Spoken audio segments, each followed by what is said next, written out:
Hello, this is Imran Amed, founder and CEO of the Business of Fashion.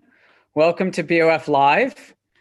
We are here today to learn about what it takes to be successful on YouTube, and we have one of the most important authorities on YouTube, Derek Blasberg, head of fashion and beauty partnerships. We are also anticipating the arrival of Naomi Campbell, who sadly is facing a few technical issues. And so rather than keep you all waiting for any longer, we decided to just kick things off.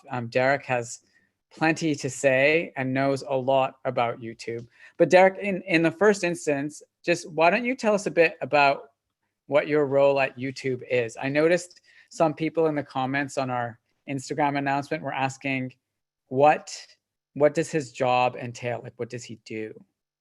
Well, I guess the first thing we should say is that a tip to being a YouTuber is to have a strong Wi-Fi connection. And as Naomi being one of my star new YouTube creators, it's a tip I should have shared with her earlier this morning. She's of course in LA right now. It's 8 a.m. in LA, and I can only imagine what's happening in Shez Campbell when she's trying to get on this live stream. So let's hope she shows up soon. Okay. To answer your question, yes, I'm the head of fashion and beauty for YouTube. And what does that job entail?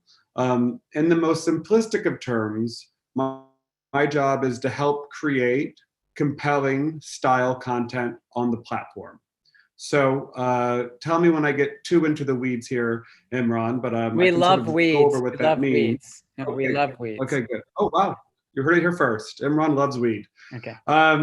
So there's really three buckets of content creators that we have on YouTube. One, of course, is brands. So Gucci, Vuitton, Prada, Nike, the laundry list of fashion and beauty brands. The second is publishers. So those can be Vogue, Goop, W Magazine. The third bucket of fashion. And most importantly, the business of fashion, of course. Right. I just thought that was obvious. Okay. And then of course, the third bucket, last but definitely not least, is what we call the professionals bucket. So that is hairstylists, makeup artists, models. That's Naomi Campbell, Jen Atkin, Chris Appleton.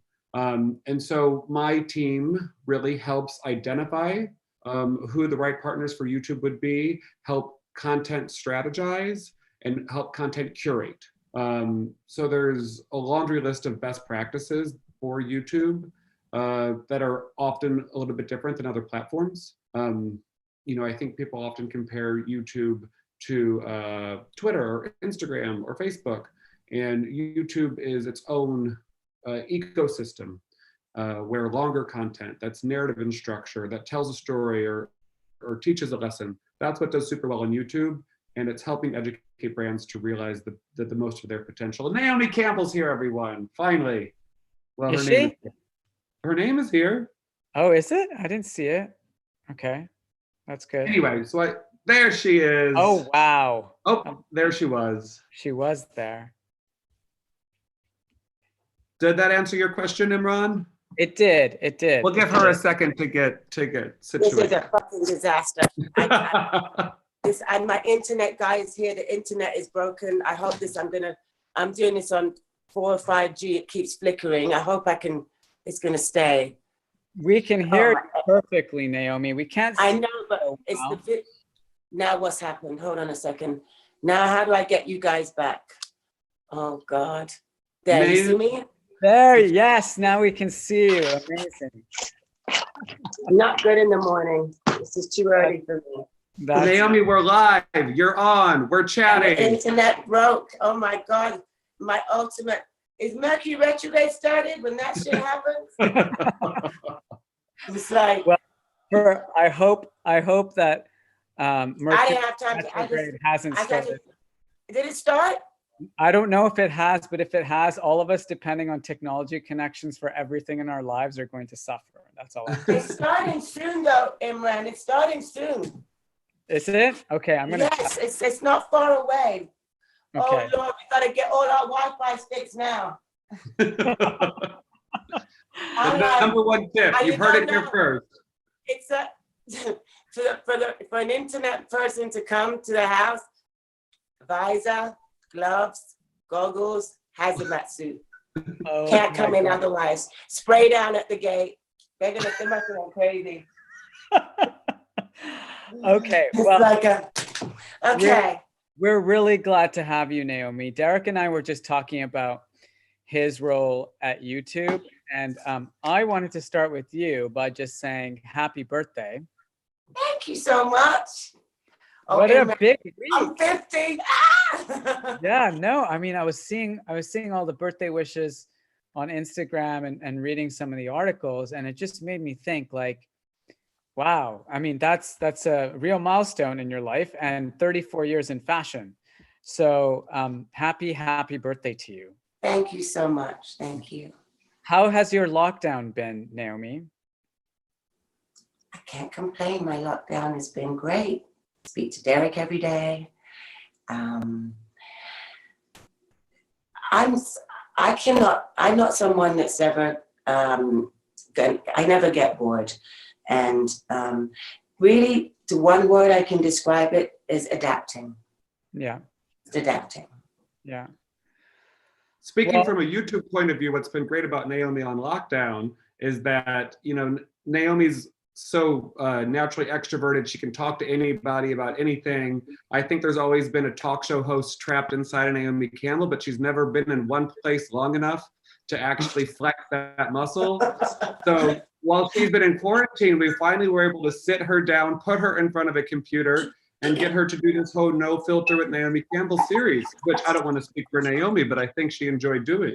I did. I mean, it's great to be.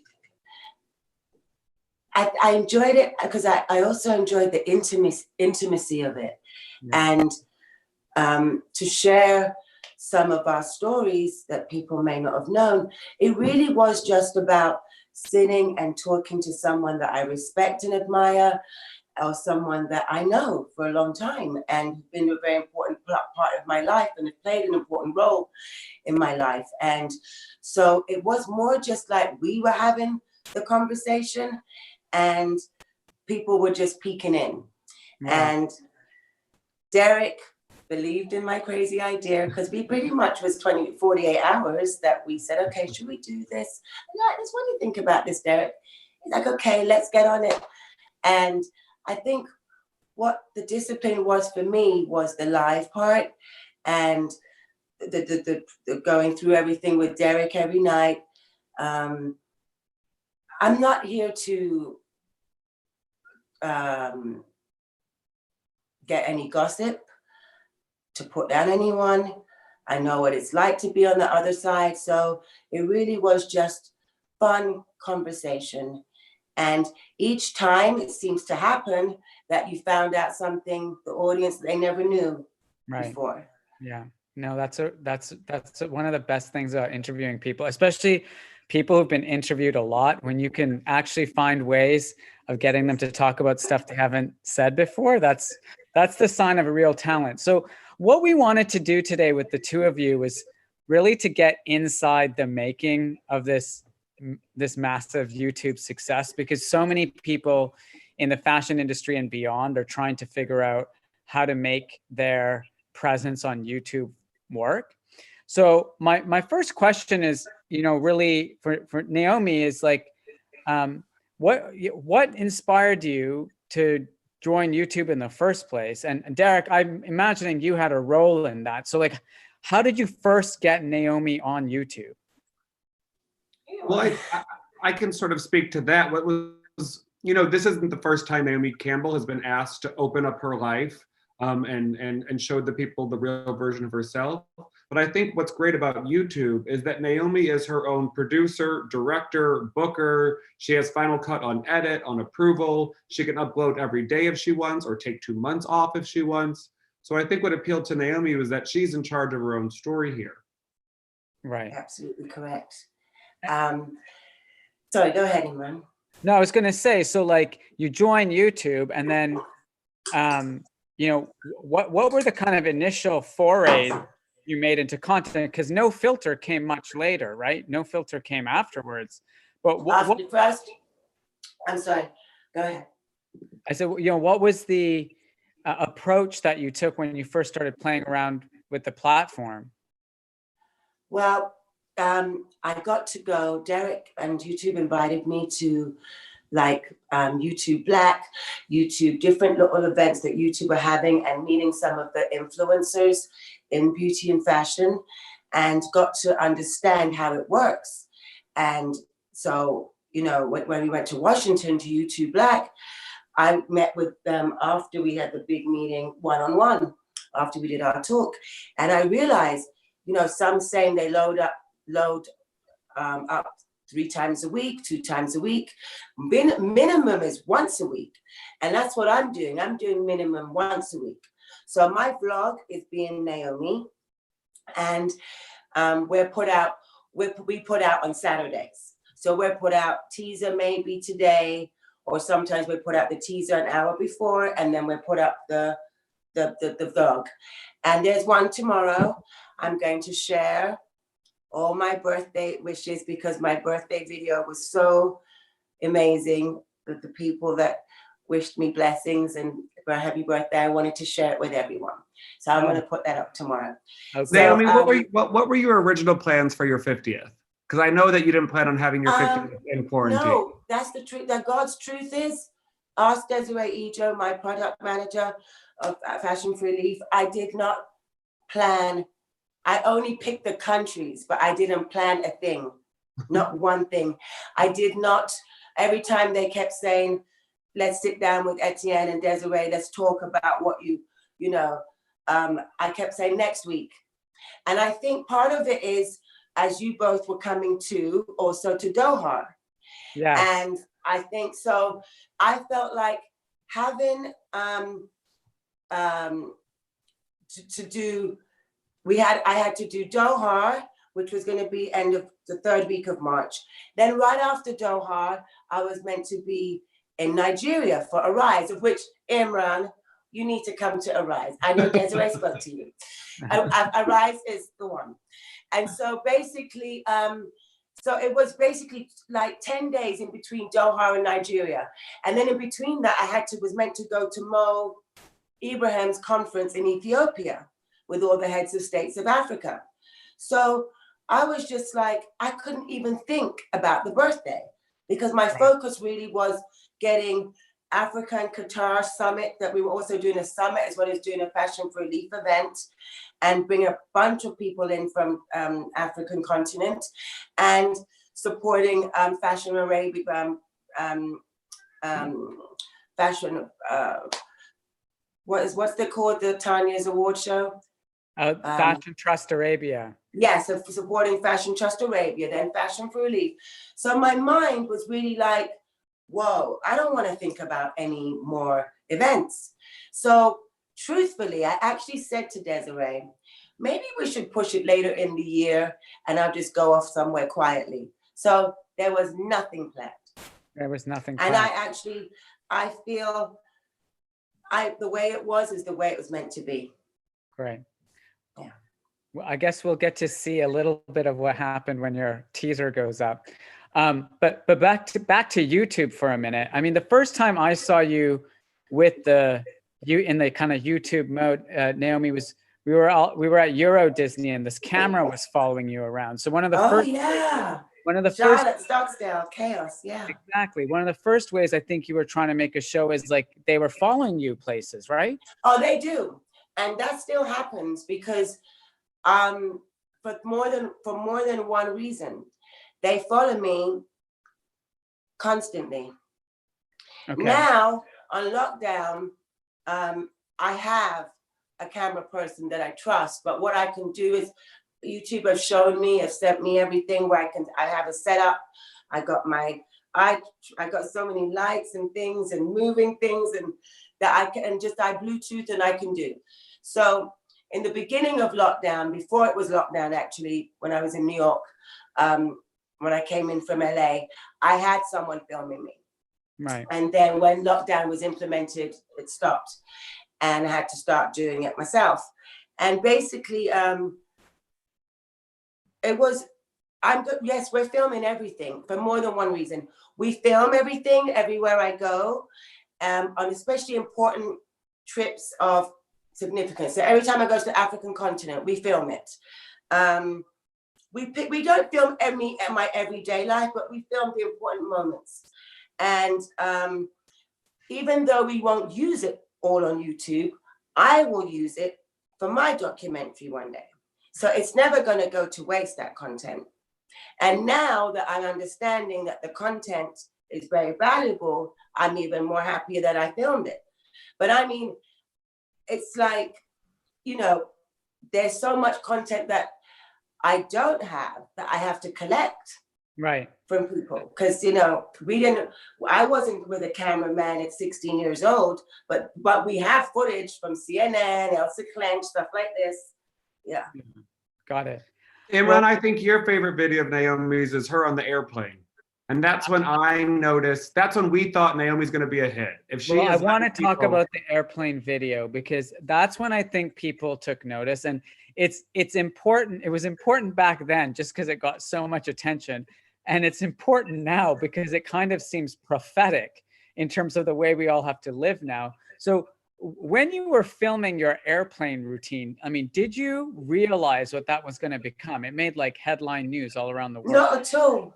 I tell you what I was worried about, because I was on my way to Doha to do productions and recce, scouting for the locations. I was worried that Qatar Airways were going to be insulted that I did that. But it wasn't to be an insult in any way, with any intention in a bad way. I do it on every single plane I get on. Every single plane. Doesn't matter what the name of the airline is, I do it. I have to be honest, sometimes on some of them, Singapore Airlines, once the stewardess was so sweet, she actually helped me. She's like, yeah, she actually said, give me your packet, and she was helping me. It's the only way that I can travel. And Naomi, you were very funny, because you used to say that people used to look at you funny in the airplane. They don't look at you funny now. Yeah, I mean, no, truly, it's like, I've been doing that for the mask. The mask itself, I've been wearing for nearly 20 years. And I picked up that from Japan. You know, when you go to Tokyo, everyone's in a mask. It's nothing, it's not abnormal. You feel, no one's looking at you in a weird way. Yeah. They've got some great masks in Asia. And that's why, and I felt, you know, I'm like, you know, we are, as we all know in our work, we all travel like crazy when we are doing our, you know, work, which I don't want to ask you guys, how do you think that's going to turn out? But it's like, we cannot afford to be getting colds. We have to get off the plane, go shower, and go to work. Yeah. So this was my, as well as feeling comfortable to sit and having to clean, it's also prevention of trying to protect my health and not get cold and flus. Yeah. Well, what compelled you to film it though, Naomi? Like, oh, my Tanya, who was with me at the time, she said, has anyone ever filmed you doing it? It was a very 1-second decision. And I said, I've never allowed anyone to film me doing it. And she said, can I film you doing it? And it was that, just as simple like that. So that is a big lesson, which is like, not everything on YouTube has to be like pre-planned, pre-produced. No, I agree. You can right. The moment. Okay. And then Imran, that's actually a good lesson. If we're looking for tips to sort of explain about how to win on YouTube, that video, you know, cost just a couple bucks. She filmed it on her phone. It didn't take a big rig camera. She edited it when she got back. It was uploaded, and that was the most successful video she ever had. Same thing with No Filter with Naomi. That was, you know, that was filmed on using Stage 10's production software with just one guy, a guy called Cameron, who sort of who helped assist the guests who wasn't so familiar with Naomi's setup. I think there is an old school idea that content on YouTube needs to be very expensive and hyper produced, but some of Naomi's most watched videos were done on the fly. Yeah. And I think that's kind of generally true with new-ish, YouTube is not new by any means, but like social channels, is that things just have to feel a bit they have to feel real. I think people see so much pre-produced, like overly produced stuff on TV, that the difference that these platforms provide is something authentic. So let's that's what they want, right? I think that's what it is going to be now. It's authentic. Yeah. They want that.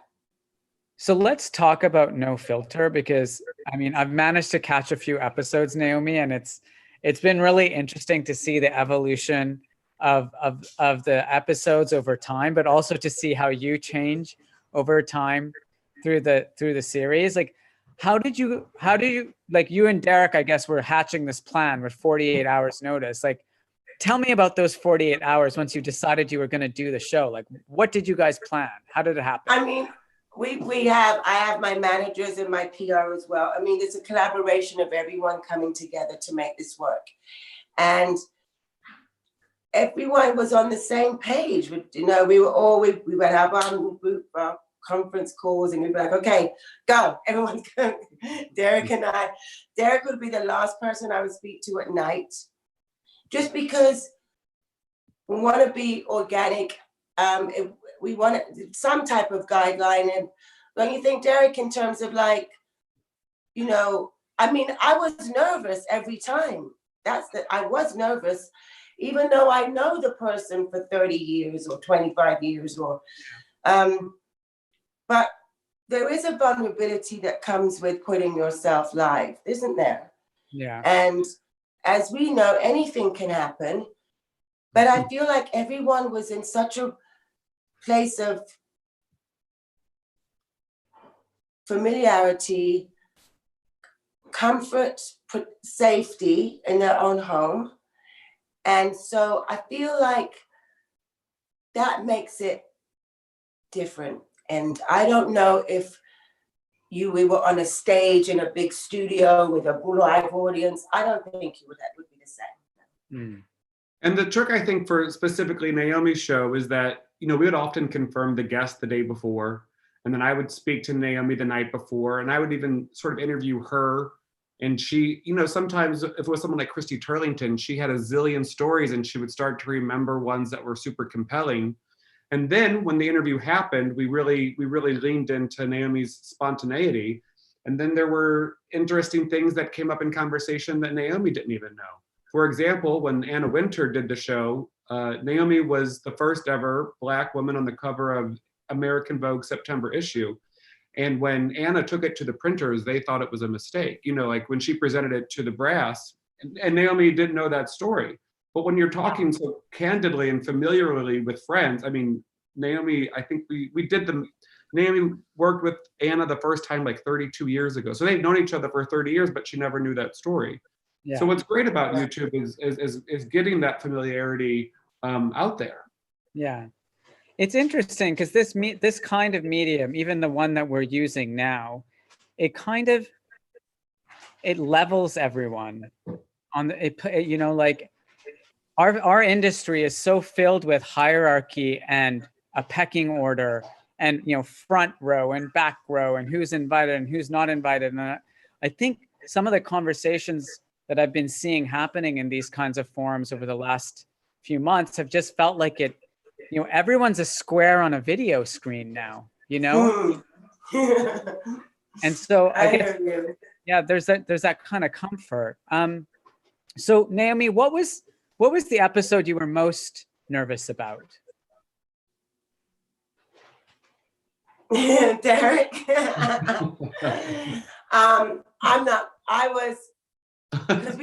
Okay, first of all, we only tell in the morning. We would put up at 9 a.m. New York time, we would put up who was going to be interviewed.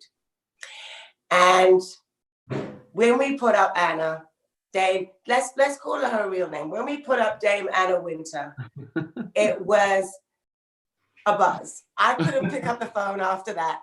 My phone didn't stop ringing. Are you really? But you know what? Carlene Surf, all these people from our industry saying, good luck. Really nice messages. Yeah. Good luck. We're rooting. We can't wait to see this. And I think it was so great how Anna spoke. I thought Anna was extremely humble and saying what she did and taking her part of the waste and excess in our business, I thought was huge. And I felt like our industry needed to hear from her, Imran. Yeah. I really felt like they did. Because up until that point, nobody knew. We're just in lockdown. Our industry, no one had really spoken, I feel, of some true words.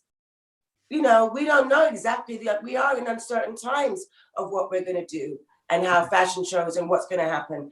And we needed to hear from someone, and she spoke, and we needed to hear from her. Right. That makes sense. So Derek, when people are conceiving of a kind of this style of show on YouTube, which involves talent, I mean, what tips do you have for kind of managing that process, getting talent on board? It's, you know, not everyone is Naomi Campbell, right? Not everyone can call Anna Wintour up and say, hey, will you join me? Not that it's easy for anyone to get Anna Wintour to speak, Naomi, but I'm just saying, like, you know, if you're a YouTube creator and you're working with talent, you know, how do you go about doing that? How do you convince people? So I think the trick really on all social media, but especially on YouTube, is authenticity. And, you know, I don't even know if I should say this, but to speak very candidly with you, when I first joined YouTube, I underestimated how savvy the typical YouTube viewer is. They know instinctively if you're faking it. They know instinctively if this is SponCon. And so the biggest tip that, and even we went over this with Naomi, because when the show got momentum, people were offering sort of like other celebrities, and we had to keep on reminding ourselves that Naomi, the show will only work if Naomi is genuinely interested in talking to that person. Right. So she was interested in Carly's coding. She loves Adut. She considers Adut almost like an adopted daughter in the industry. So there was like real connections. So the biggest tip that I have when we meet with anyone about a YouTube channel is authenticity, interest, a genuine desire to do some storytelling. Because I think on YouTube, the viewers will call you out, and they won't hesitate to say that this is not legit. Yeah, I mean, those YouTube commenters can be savage. They are. I was getting told, my friends were telling me, Naomi, when you're doing the show, people said the comments were so great. I said, that's another show in itself. And I was like, really? Because we don't see the comments on Stage 10. Yeah. So when you are watching it, you will see the comments, right, Derek? Yeah, I see them like this. But we did it. We were okay, no? Yeah, we were great. Naomi also, you know, she interviewed an endemic creator, someone who's made famous on the platform. So Jackie Aina is a top Black beauty. That was fun. That was fun. And that was great. 5 years ago, if we had told Naomi, you're going to have a YouTube show and you're going to talk to a beauty guru that you never heard of, she would have probably said no. So I think the other trick to convincing fashion people to succeed in the YouTube space is to have an open mind. And you also have to trust that there are people who are super famous on YouTube doing this that no one in fashion knows. Yeah. And sort of closing that gap is what's really going to make a huge impact on YouTube. Well, I think that's why it's also great when we do get to go to these YouTube gatherings. Yesterday, I actually was I was with 3 YouTubers yesterday. I was with Patrick Starr. When I was doing Pat's, the launch for Pat McGrath Labs. And so I got to see some of my YouTube friends yesterday. And, you know, I really enjoyed the one with Jackie because, you know, again, no one knows who was coming. And Jackie's story was very important. And being in the army, from going in the army to being a YouTube influencer and beauty is 2 extremes. And I wanted to know how she got there. So I was genuinely curious about Jackie's story. And then we thought, you know what? We're going to come on with nothing on our faces, and we're going to do our faces as if we were together. Because we did that earlier in the year. When did we do that? No, we did it in last October. Yeah. Yeah. Okay, so that's the talent side. Once you have the kind of talent concept figured out, you know, Derek and Naomi, both of you, like, everyone's thinking about their backgrounds and art direction and lighting now because we're all spending so much time. I mean, No, I don't. what's the setup? I mean, what's the setup? I mean, Naomi, your show has that beautiful backdrop and you're sitting in front of that staircase with all those like, I mean, it looks like it's. I swear to you, I sat at my dining table with my iPad and nothing else. Right, Derek? Wow. It's accurate. I mean, Naomi has a beautiful apartment that's bathed in natural light, so that was super lucky for her. Yeah. But I will give you a little bit of tea. The biggest lighting rig we saw on Naomi's show, do you know who I'm going to say, Naomi? Which one? Paris Hilton. Paris Hilton had a rig like I had never seen. She had like 6 Lumi lights. It was like Saturn's rings up there. Amazing. So you're basically saying like there's no need to invest in a whole bunch of those ring lights and all that stuff. Like you can just use your iPad. No, I honestly, I just had my iPad and I didn't even have an iPad stand. I just got an iPad stand yesterday, actually. And I'm using it today for the first time.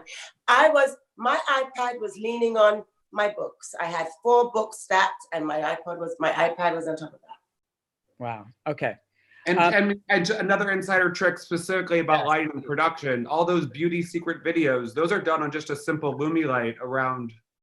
The notion that you need to spend $1 million on production is really inaccurate for YouTube. Even those beauty secret videos that have billions of views are done with just a Lumi. So Lumi light is the one where it goes all around the phone, right? And you're saying that's the best thing? There is a smorgasbord of Lumi options, Imran, and I welcome you to experiment and find the Lumi light for you. Oh, I've got one. I think I've got one that you have to clip on. The round thing that goes on the phone. Oh, yeah, and that goes like on the computer. Yeah. Oh, I didn't use that either. But I know I have one somewhere. I'm going to look for it. I don't know where it is. I think it's in my bag. Okay, so that's the like lighting and stuff. Have you not noticed, Imran and Derek, on Instagram, all these companies are coming out with these gadget things? Have you noticed? Totally. That there's every 2 seconds an advert for get the Pivo. I have to tell you, I bought the Pivo. It took 6 weeks to arrive. And when the Pivo arrived, it's supposed to, you put the phone and it can turn around. I put it on, it's meant to Bluetooth. It doesn't work. It doesn't connect. You heard that here first, so don't watch those Instagram ads. What about promoting the shows, guys? Like it sounded like you had a very specific release strategy. You don't talk about who the guest is until the morning of the show. You put out a teaser. Like how do you build up excitement around an episode and a show? Well, the good news is that Naomi decided early on she was going to have a strict schedule. So it was every day at 3 p.m. So the trick to building an audience on YouTube is to be reliable and dependable. So when Naomi said, I'll see you every day at 3 p.m., she showed up at 3 p.m. and then that's when the comments kicked off. And so we didn't have any press plan or anything. There was no plan. So it just kind of happened. But now that why is it so important, Derek, to always have a set time on YouTube? You know, because they say appointment viewing is over and, you know, that whole, everything's on about on demand. Like what's changed? Well, I think especially while people are staying at home in quarantine, you don't want to mimic a TV schedule, but people are looking for a routine. You know, like when Doubts and Crow has launched her channel last year and she uploaded every Wednesday at 1 p.m. Amsterdam time. The Roald Dahl Foundation in London has just launched this amazing James and the Giant Peach celebrity reading festival with Taiki Wakiki. And that happens, you know, Monday, Wednesdays, Fridays, every day at 1 p.m. I think especially while we're in quarantine, people who are at home are looking for some sort of structure they can rely on. And I got to be honest, a lot of those comments that we saw with Naomi, they, you know, I was sort of amused. They were like, you know, this is the quarantine content I didn't know I needed. Who would have thought Naomi is my most reliable YouTuber right now? People appreciated the follow through. Yeah. Okay, so if we were looking back, you've done how many episodes now, Naomi? 15. 15. So if we look on a little hiatus, but we're coming back. If we look back at the 15 episodes, which ones worked the best and why? Which were the most successful? Honestly, for me, they all were, because I appreciate, I'm grateful for that Ashley Graham, who just had a baby, and just traveled all the way to the middle of America, that she took the time, that Christy took the time, that Anna took the time, that I appreciate everyone's time. I understand that this is also a sensitive time for people in quarantine. And some people don't want to speak. People that like the camera, actually, some people, we were surprised who said they don't want it because, and I understand it, it's, you know, it's a vulnerable time for a lot of people, for all of us actually. Yeah. Different things come up. So like with Fashion for Relief, I say this, I'm grateful to all of you that support Fashion for Relief, Imran, and I'm grateful to everyone that took the time to give me that 1 hour at 3 p.m. You know, it's very, for me, I cannot pick one over any. Okay. Because I really, all of it, it was all organically done. And, you know, yes, you know, obviously I know Christy the longest. Naomi's so diplomatic. I loved Serena and Venus Williams because you really got to see the dynamic of these two sport superstars. You see them together so rarely. And I was sort of fascinated. Well, the respect of the two, I mean, the respect that they have towards each other was amazing, no? I loved seeing that. And also I loved seeing how Venus Williams is really the big sister in that dynamic, which I never really noticed before. I knew that. She was always teasing Serena. Serena was always a little bit, you know, what's incredible about YouTube, especially when you film from home, is that you really are opening yourself up. You know, like I even things that weren't said, you sort of notice in the way that people behave with each other. It was a fascinating display. Okay, so Derek, break it down for us. Summarize the conversation. What are the Naomi's YouTube success factors? Like, what are you sum it up for us. You mean, why was that show successful? Why is it successful, and what can other people learn from that success? Well, first of all, anything Naomi does will be successful because it's Naomi. It's not oh God, that's not true. In this industry for 34 years, when typically models have 1 or 2 seasons, and she's still here. But what honestly, the lesson that I learned from Naomi is that if you come in here with an open mind and you're willing to take data and analytics that YouTube provides, Naomi really did everything that we asked her to. A regular upload schedule, asked personal favors, wasn't afraid to ask tough questions amongst her friends. That's sort of what we chalk up to its success. And, you know, and Imran, I know that you're thinking about what Digital Fashion Week looks like in the future. And what's been great about working with Naomi is that she's been a real ambassador for YouTube into the fashion community to show you can have enormous success in this sort of world of old media and transition that into this new tech world. Yeah. Naomi now goes to more tech conferences than I do at this point. You know, she's got Sir Johnny Ive giving her awards. She knows the Apple people, the Google people, the Instagram people. I'm just trying to keep up with her. Yeah. It's so bizarre. Imran, I have a question for you too when you get finished with this question. Of course. Well, my next question was for you. So why don't you go first? Well, I want to ask, what do you think's going to happen, and how do you see our Digital Fashion Week looking like?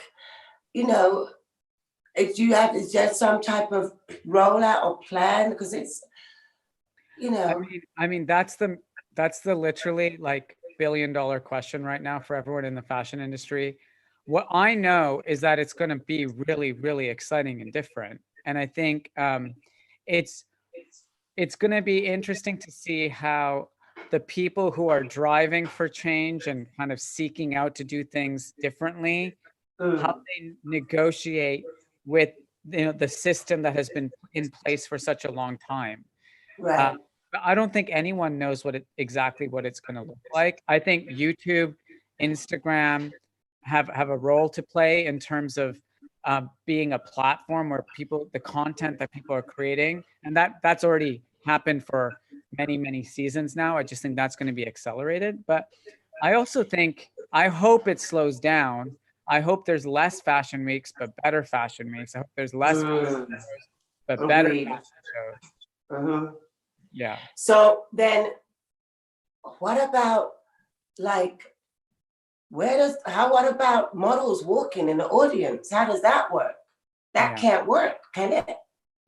Well, I think it depends on how big the shows are and if there are actually physical shows. I mean, I've been talking to some designers who've been doing fittings, like socially distanced fittings. It's a very complicated thing, apparently, but I think physical models will always have a role to play. I've seen all those, like, you know, tech whizzy AR, VR model stuff. Like, I don't think that you're a model, you know, that doesn't capture how the clothes move and the sound everything makes and like the experience of being in a show. So there'll be a blend. I mean, it won't be, I think we still I saw that, I saw something, and I was in Paris in January, of a guy from St. Martin's School of Fashion who did the virtual fashion show.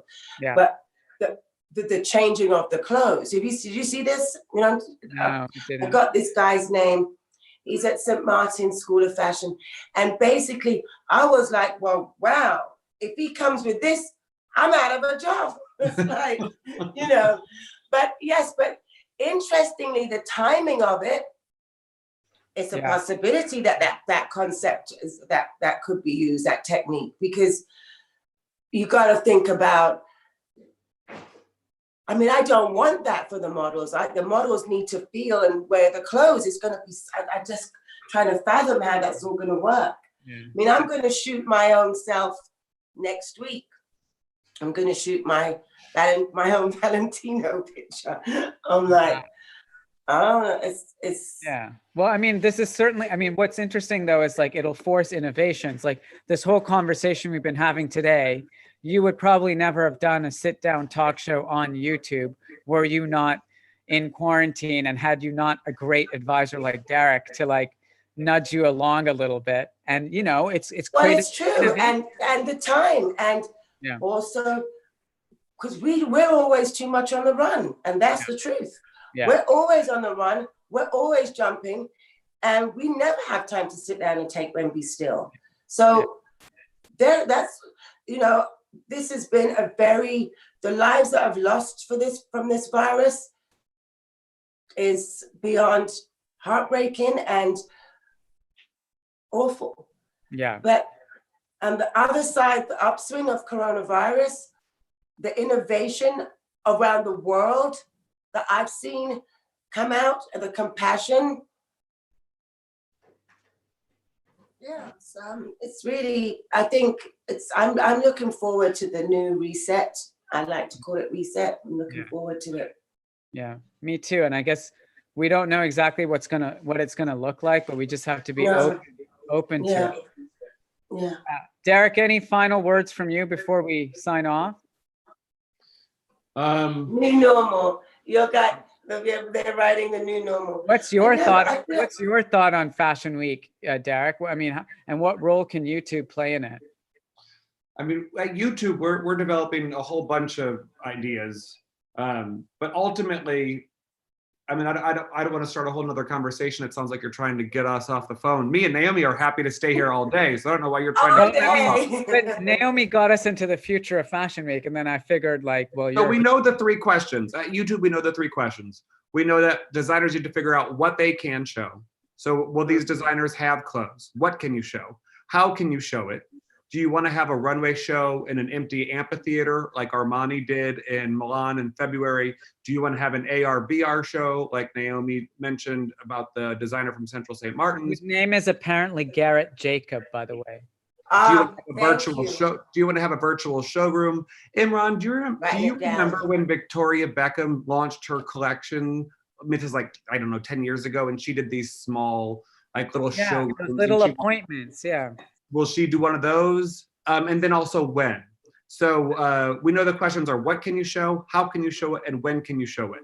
And also not to sustain it, not to waste. We don't want any more waste. What happens to those sets when after the fashion show? They get destroyed, and what happens? Yeah. But that's a waste. Which is why I sometimes admire fashion houses like Fendi, who has its own venue. Gucci has its own venue. So we know those questions, Imran, and so our goal is to make sure that YouTube is able to support any brands who are looking to show. We just need to help them answer those questions: what, when, and how. Well, there's and then we still have to think about the young generation of designers. They still need help. We can't forget about them. Yeah. They still need help. And then book Naomi for your show. She'll make a YouTube video for her channel, and we're done. We just fixed Digital Fashion Week. Thank you, Imran. Perfect. Sorted it all out here on BOF Live with Derek Blasberg and Naomi Campbell. Thank you both for joining. Naomi, thank you for getting up early. I'm really sorry. You're welcome. I'm sorry about. Thank you. I heard London is very hot. It's balmy here. It's like the best weather I've ever seen in London in 20 years of living in London. It's amazing. That's what I've heard. It's like hot every day for months, right? Yeah. And sunny.